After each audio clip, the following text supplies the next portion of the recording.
Bak takut ditangkap seperti afiliator Indra Kents dan Doni Salmanan, kini Nodiwak geng alih profesi jadi nelayan. Ia memamerkan aktivitasnya sebagai nelayan. Maraknya kasus penipuan dengan aplikasi Binomo membuat nama Indra Kents menjadi sorotan usai ditahan. Penangkapan tersebut diduga membuat Nodiwak geng alias Junaidi, seorang afiliator binary option takut ditangkap pihak kepolisian. Ia pun kini berpura-pura jatuh miskin dan berpenampilan layaknya seorang nelayan. Sebelum polisi menetapkan Binomo sebagai aplikasi judi dan ilegal, Nodiwak geng kerap memamerkan barang branded berharga mahal di media sosial. Penangkapan Indra Kents hingga Doni Salmanan sebagai tersangka, membuat Nodiwak geng diduga langsung mengubah penampilannya. Bahkan, pria asal Aceh yang tinggal di kota Medan ini diduga telah melarikan diri ke kampungnya dan berpura-pura miskin.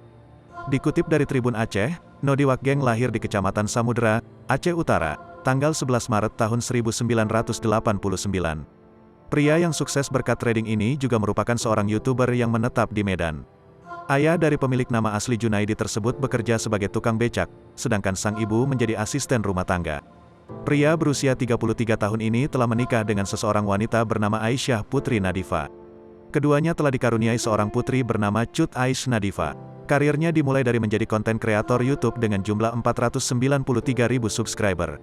Berkat konten YouTube-nya, ia bisa mendapatkan penghasilan hingga 40 juta rupiah per bulan. Tidak hanya itu, setahun terakhir ini ia juga menjadi pengusaha angkutan dan bisnis trading sebagai afiliator binary option. Dalam YouTube-nya ia kerap membagikan konten trading dan mengaku sukses berkat trader binary option. Namun, akhir-akhir ini Nodiwak geng memutuskan untuk berhenti menjadi afiliator binary option.